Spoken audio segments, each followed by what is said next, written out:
E neste vídeo eu peço o dislike, não dê like nesse vídeo, porque vamos falar sobre possessão, sobre possuir o corpo por demônios. A história de Roland Doe, o menino possuído pelo demônio que serviu de inspiração para o exorcista.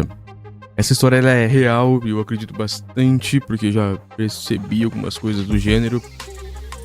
Então eu peço para você não curtir, porque essas coisas que você curtir, você vai dar inspiração para outras situações em você. Então deixa o dislike, mas vamos comigo conhecer essa história, que aí não há problema nenhum se você deixar o dislike desde já, ou xingar, fazer alguma coisa que é contrário a isso, então você estará tranquilo, mas não dê o like, nem compartilha. Esse aqui não é para compartilhar, vou ler contra a minha vontade, porque de cima para baixo mandaram e eu vou fazer.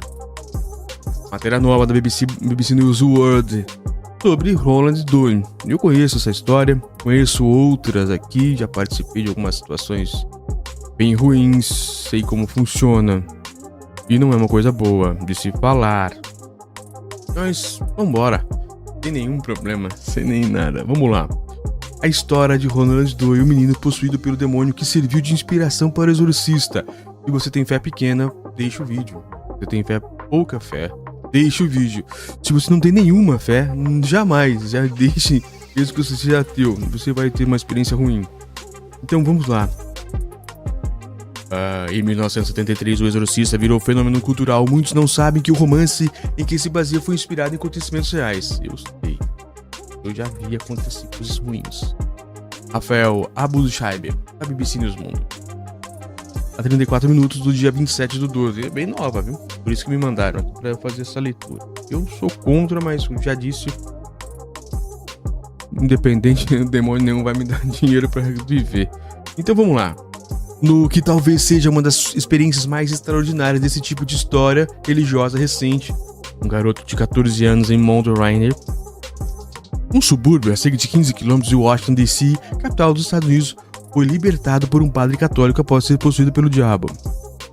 Noticiou o jornal americano Washington Post em 20 de agosto de 1949. Citando fontes católicas, o diário disse que, para libertar o jovem da possessão demoníaca, foram realizados entre 20 e 30 exorcismos, durante os quais ele entrou em gritaria, vociferando grosserias, frases em latim, uma língua que nunca havia estudado, toda vez que o padre chegava ao ápice do ritual. Algum tempo depois, não muito longe do lugar onde tudo havia acontecido, um jovem chamado William Peter Blatty ouviu a história pela primeira vez enquanto estudava na Universidade de Georgetown, em Washington DC também. Vamos lendo aqui, já vai dando um arrepio. Aqui está a pessoa. Ele teve um trágico fim, né? Isso eu sei. William Peter Blatty baseou-se em reportagem do Washington Post para escrever seu romance O Exorcista. Em 1971, quando Blatty trabalhava como escritor e roteirista com algum sucesso como A Pantera Cor-de-Rosa, ele publicou seu romance O Exorcista, no qual se baseava em o filme no mesmo nome, e redigiu o gênero terror, criando uma das histórias mais emblemáticas de todo o cinema moderno. Surpreendentemente, apesar do imenso sucesso do romance e do filme lançados há 50 anos e do impacto que tiveram na cultura popular da época, a verdadeira identidade e história do jovem que inspirou a obra de ficção permaneceram desconhecidas até então. Arranhões e cadeiras que se movem. Apesar de escolher a menina como protagonista da história, William Peter manteve alguns elementos do caso original, como cama que sacudia. Reportagens publicadas pela imprensa em 1949 diziam que o jovem de 14 anos, identificado como Roland Doe, um sobrenome genérico usado nos Estados Unidos para manter o anonimato das pessoas, começou a ouvir os sons estranhos vindos das paredes de seu quarto, poucos dias após a morte de um parente próximo. Tia Tylee, segundo os documentos da Universidade Católica de St. Louis, nos Estados Unidos americanos, Missouri. Era muito próximo ao menino. Alguns relatos afirmam que foi ela quem o apresentou ao tabuleiro Ouija, um jogo conhecido do século XIX, quando o espiritismo tornou-se um fenômeno religioso. Padres das universidades foram os que realizaram os exorcismos. Segundo a imprensa da época, a família acreditava que as tentativas do menino de entrar em contato com a tia por meio do tabuleiro Ouija havia sido o gatilho para os fenômenos paranormais que a estavam testemunhando. Afirmaram que ter visto cadeiras se movendo sozinhas, a cama de Rony se sacudindo de maneira estranha e marcas profundas surgiram no chão, como se alguém estivesse arrastando móveis pesados, sem nenhuma explicação. Ao perceber que nenhum médico, psicólogo ou psiquiatra oferecia respostas satisfatórias sobre o que estava acontecendo, a mãe do jovem recorreu ao pastor luterano Luther Miles Schulze. Ele reconheceu que ela visitasse a comunidade católica em Washington, dada a experiência da Igreja Católica com casos de possessão pelo demônio. A prática de exorcizar demônios na igreja é quase tão antiga quanto a própria religião. Passagens bíblicas mencionam como o próprio Jesus ordenou que demônios deixassem os corpos possuídos, e desde 1614 a igreja tem regras específicas, revisadas e modificadas em 1999, para a realização do ritual. Uma carta enviada por Schultz ao Departamento da Parapsicologia da Universidade de Duke, nos Estados Unidos, apresentava como testemunha dos fenômenos relatados pela família Holland. Eles se moviam ao lado dele, e uma o arremessou longe. A cama dele tremia toda vez que ele estava nela. Um excelente dia para o exorcismo. Aqui está a foto do padre. Padre Herman Bishop, da Universidade de St. Louis, ficou interessado no caso quando conversou com o primo Holland, que era um dos seus alunos. A busca levou os parentes do jovem até a cidade de St. Louis, Missouri, onde entraram em contato com a comunidade jesuíta da universidade. Padre Herman Bishop interessou-se pela história do jovem e levou as autoridades a da instituição, que autorizaram a fazer uma visita para ver em primeira mão o que se passava. Bishop começou a manter um diário de suas visitas, que mais tarde foi deixado a cargo da universidade. Segundo o sacerdote, em seus escritos, a cama de Holland estava tremendo quando o viu pela primeira vez, mas parou quando ele abençoou e fez o sinal da cruz com água benta. Isso fez com que procurasse ajuda do padre da igreja da universidade experiente, William Bonner. Está William Bonner para quem nos acompanha por imagem. Padre William Bonner comandou rituais devido à sua posição como pastor da igreja da universidade. Bonner, um veterano da Segunda Guerra Mundial de 52 anos com vasta experiência docente e pastoral, visitou Holland 2 dias depois. Durante a visita, Holland sofreu 2 grandes arranhões em forma de cruz, enquanto objetos com água benta voavam pelas alas. Diz uma compilação dos eventos feitos pela Universidade de St. Louis.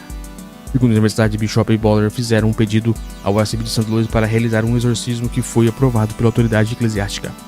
San Miguel versus Satanás.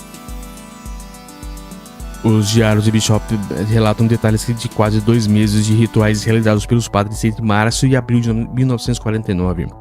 Abre aspas. As orações de exorcismo continuaram e Holland sacudia-se violentamente lutando com seu travesseiro e roupas de cama. Os braços, pernas e cabeças de Holland tiveram que ser controlados por 3 homens. As contorções revelaram força física além do poder natural. Holland cuspia nos rostos dos que seguravam e oravam. Ele cuspiu em imagens religiosas e não nas mãos dos padres. Ele estremecia quando jogavam água benta nele. Ele lutou e gritou com voz diabólica e aguda. A Universidade de St. Louis relata que os rituais eram realizados em diferentes lugares, buscando aliviar o tormento do menino. Bishop relata eventos estranhos nos diferentes lugares em que estiveram. Em um centro de retiro, Holland tentou se jogar de um barranco após a entrada do local ter sido abençoado com água benta.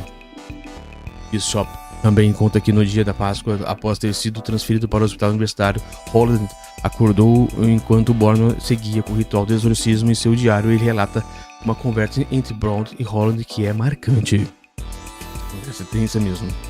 Bonner, em determinado momento do ritual, exigiu que o demônio se identificasse e deixasse o corpo do menino, ao que Holland, com sua voz distorcida, teria respondido: Holland só tem que dizer mais uma palavra, mais uma pequena palavra, quero dizer que uma palavra grande. Ele nunca vai dizer isso. Estou sempre nele, posso não ter sempre muito poder, mas estou sempre nele. Ele nunca vai dizer a palavra. Nossa, eu chego a arrepiar aqui que tô lendo. Eu não diminuí aqui pra quem nos acompanha por imagem, mas tá bom.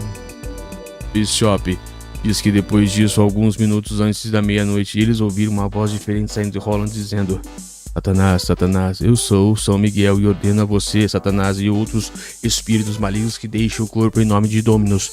Imediatamente já, agora. Eu arrepiei lendo isso daqui. É forte as coisas aqui, né? Como a mente é... Olha só. Fica difícil, né, ler isso aqui, mas vamos continuar.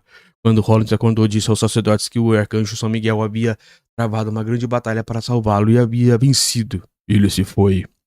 Quem foi Holland Doyle? esse menino que foi possuído em tese.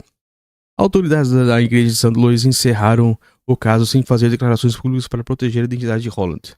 No entanto, em agosto de 1949, o padre luterano da família falou com o Washington Post, e então explicou a história que acabaria chegando aos ouvidos de William Peter Blatty. Mas, apesar de que o caso ter chamado a atenção quando foi publicado e do enorme sucesso do livro e do filme inspirado nele, Holland conseguiu permanecer anônimo.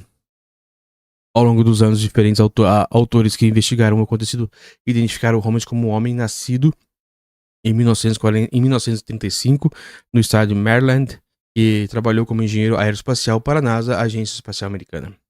Em 2021, vários meios de comunicação dos Estados Unidos afirmaram que o homem havia morrido em 2020, pouco antes de completar 86 anos. Embora tenha havido especulação sobre os eventos ocorridos naqueles 2 meses de 1949, as vozes de 2 de seus protagonistas podem lançar alguma luz sobre o mistério. Em livro de 1974, The Devil Demonology of Witchcraft, o demônio demologicamente e bruxaria. Em tradução livre, o historiador Henry Cayley obteve um testemunho direto do padre Bondurant, que contou que a ordem para realizar o exorcismo havia chegado diretamente a ele das autoridades eclesiásticas e que ele havia feito seu trabalho. Mas quais foram esses sinais de possessão que levaram as autoridades eclesiásticas de São Luís, ou St. Louis, a optarem por um exorcismo? A resposta do padre Bondurant foi simples e direta. Não havia sinais de possessão diabólica relatados ou observados antes do início dos exorcismos, explicou Kelly em seu livro. Para Kelly, as investigações anteriores sobre o caso eram falhas. Os fenômenos como os objetos que se moviam na casa poderiam ter explicações diversas. Pior, a falta de supervisão médica durante os rituais coloca em dúvida a veracidade dos testemunhos gravados nos diários diabólicos de Strap. Eu acho essas histórias estranhas de ler e saber, porque eu já vi acontecer, então para mim é difícil.